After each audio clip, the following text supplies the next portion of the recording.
오늘 말씀은 바알세불 논쟁에 관한 기사입니다. 예수님께서 말 못하게 하는 귀신을 쫓아내는 것을 보고 사람들이 주님께서 이적을 행하는 힘이 하늘로부터 오는 것이 아니라 귀신의 왕 바알세불로부터 힘을 받아서 귀신을 쫓아낸다 라고 주장하는 것에 대해서 예수님의 답변이 기록되어 있습니다. 우리는 오늘 말씀을 통해서 몇 가지 생각해 봐야 할 것들이 있습니다. 먼저 생각해 봐야 할 것은 하나님의 나라는 오직 믿음이 있는 자만 볼 수 있다는 것입니다. 오늘 말씀 15절을 보면 그 중에 더러는 말하기를 그가 귀신의 왕 바알세불을 힘입어 귀신을 쫓아낸다 하고 라고 기록하고 있습니다.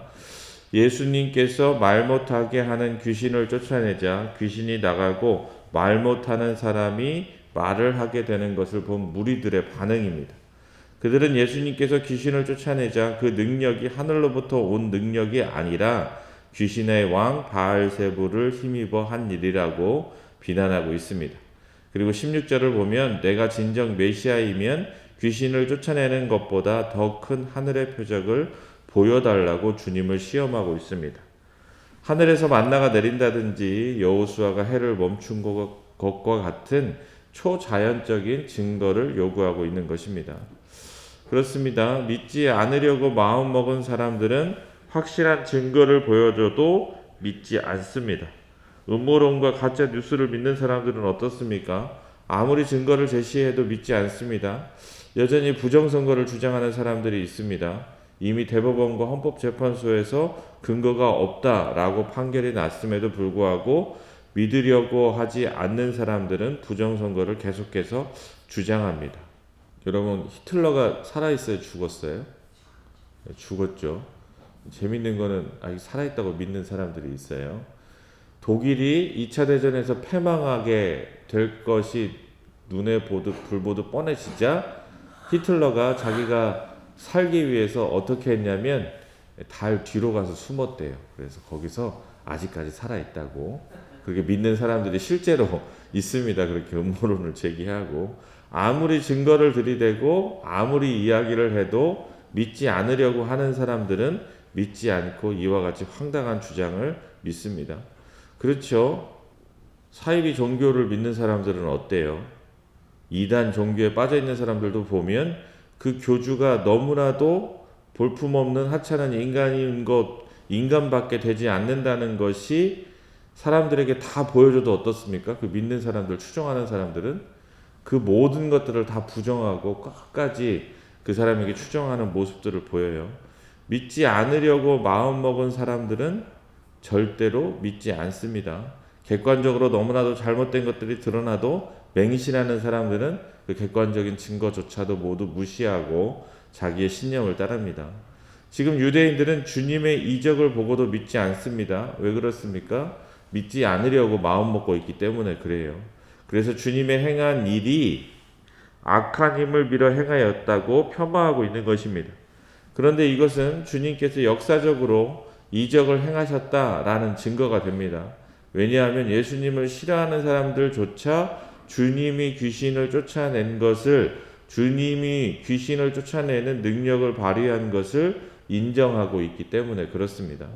만약 주님께서 이적을 행하지 않으셨다면 주님을 싫어하는 사람들, 주님을 비판하려 하는 사람들, 주님을 시험에 들게 하려고 하는 사람들이 뭐라고 이야기했겠습니까? 이적도 행하지 않고 지금 사기꾼, 사기를 행하고 있다고 사람들이 얘기했을 거예요. 그런데 지금 주님께서 귀신을 쫓아낸 것은 인정해요. 그것은 봤기 때문에 그것은 부정하지 않고 다만 무엇을 공격합니까? 그가 그와 같은 능력을 행한 것은 하나님으로부터 오는 힘이 아니라 귀신의 왕으로부터 온 힘으로 그와 같이 행하였다라고 말합니다. 그러면 그들은 왜 표적을 보고도 더 큰 표적을 요구하며 주님이 메시아가 아니라고 주장할까요? 그들이 성경에 대해서 메시아에 대해서 잘 몰라서 그와 같이 말하는 것일까요? 그렇지 않습니다. 지금 예수님을 비난하고 있는 사람들은 마태복음과 마가복음에 의하면 바리새인, 서기관과 같은 사람들입니다. 이들은 누구보다도 성경에 대해서 잘 알고 있는 사람들이었습니다. 그런데 누가 보아도 메시아의 이적을 행하였는데 그 그들은 왜 주님의 이적을 깎아내리려고 합니까? 그것은 자신들의 욕심 때문에 그렇습니다. 주님이 메시아로 인정되는 순간 어떻게 되죠? 자신들이 여태까지 주장했던 모든 것들이 다 무너져 내리게 됩니다. 그러니 어떻게 해서든 주님이 메시아가 되어서는 안 된다는 것입니다. 자신들의 기득권을 지키기 위해서는 주님이 메시아가 되면 안 되는 거예요. 주님은 이들의 잘못을 지적해 왔습니다. 자신들은 특별하고 무음하다는 것을 권력의 자산으로 삼았던 사람들이었으니 주님이 메시아로 인정되는 순간 주님께서 비판한 그 모든 것들이 맞는 말이 되고, 그러면 자기들이 내세웠던 자신들의 정결함이 무너지게 되고, 그러면 자신들이 가지고 있던 권위가 땅에 떨어지게 되어서 지금까지 사람들을 이끌었던 힘이 사라지게 됩니다. 그래서 그들은 주님께서 귀신을 쫓아내는 이적을 보여주셨어도 믿지 않고 있는 거예요. 그래서 그들은 더 큰 표적을 요구합니다. 그러면 만약 주님께서 더 큰 표적을 보여주셨다면 그들이 믿었을까요? 그렇지 않았을 거예요. 아마 만나의 표적을 보여주었으면 그러면 이제는 여호수아의 표적을 한번 보아라. 여호수아의 표적을 보여주었으면 이제 엘리야가 보여주었던 표적도 한번 행해 보아라 라고 계속해서 주님께 요구했을 거예요. 그리고 그와 같은 표적을 행함이 앞에서 귀신을 쫓아내는 것이 바알세불의 힘을 입어서 그와 같은 일을 행하였다라고 말한 것처럼 어떻게든 트집을 잡아서 그와 같은 힘이 부정한 데서 왔다라고 역시 주님을 공격하기 위해서 온갖 수단을 동원했을 것입니다. 왜냐하면 그들은 지금 자신들의 기득권을 지키기 위해서 주님을 반대해야 하기 때문에 그렇습니다. 그들은 지식은 있으나 믿음이 없었기 때문에 메시아의 표적이 보여도 메시아를 인정할 수 없었습니다. 하나님의 아들 주님을 보고도 하나님의 은총을 느끼지 못한 것입니다. 우리들 또한 마찬가지입니다. 나의 생각, 나의 경험으로 바라보면 하나님의 나라를 볼 수 없습니다. 나의 생각, 나의 경험을 내려놓고 믿음으로 바라보아야 하나님의 나라를 보는 것입니다. 그러므로 우리는 언제든지 나의 생각과 경험을 버릴 준비가 되어 있어야 합니다. 내 생각과 내 경험으로 판단해서는 안 됩니다. 그래야 하나님의 나라를 받아들일 수 있습니다. 그렇지 않으면 유대인들처럼 주님께서 표적을 보여주어도 믿지 않고 더 큰 표적을 구하게 되는 것입니다. 그렇게 믿음의 눈으로 하나님의 나라를 바라보고 하늘의 뜻을 이루며 하늘의 복을 누리는 우리가 되었으면 좋겠습니다. 그리고 또 생각해 봐야 할 것은 하나님의 나라는 분쟁이 아닌 연합으로 이루어진다라는 것입니다. 오늘 말씀 18절을 보면 너희 말이 내가 바알세불을 힘입어 귀신을 쫓아낸다 하니 만일 사탄이 스스로 분쟁하면 그의 나라가 어떻게 서겠느냐라고 주님께서 말씀하고 있습니다. 주님께서는 자신이 바알세불의 힘을 입어 귀신을 쫓아낸 것이 아니라는 것을 말씀하고 있습니다. 스스로 내부에서 분쟁하면 그 나라가 온전히 설 수 없습니다. 집안에서 서로 분쟁하면 그 집이 무너지는 것은 자명한 일입니다.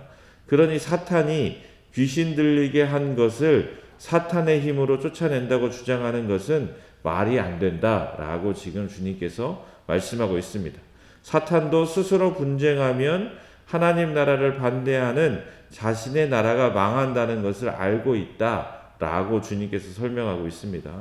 그렇습니다. 사탄이 공들여서 하나님의 나라를 망치려고 공들여서 귀신 들리게 한 자를 왜 자신의 힘으로 그 귀신을 쫓아내겠느냐라는 것입니다. 왜냐하면 사탄의 영역을 넓히는데 도움이 되지도 않는데 왜 그와 같은 일을 자신의 힘으로 하겠느냐라는 것입니다. 그런데 유대인들은 어떻습니까? 스스로 분쟁하고 있습니다. 특히 유대 종교 지도자들은 자신들만의 특권을 위해서 스스로 분쟁합니다. 이방인과 분쟁하죠. 그렇습니다. 그것은 그래도 이해가 됩니다. 그런데 그들은 선민 유대인들 사이에서도 분쟁합니다. 상위 10% 종교 지도자들 계층 상류층과 나머지 90%의 대중으로 이스라엘 사회가 구분되는데 그들은 자신들이 정한 율법을 지키지 못했다라며 정죄하고 자신들의 울타리에서 90%를 몰아내며 그들과 분쟁합니다. 그런데 민중들이 율법을 지키지 못한 이유가 무엇입니까? 하루 벌어서 하루 먹고 살기 바쁜 사람들이 그 율법을 자세히 지킬 수 없기 때문에 그렇습니다. 그런데 그것을 기준으로 판단하고 그들을 정죄합니다. 그들이 스스로 분쟁을 만드는 것입니다.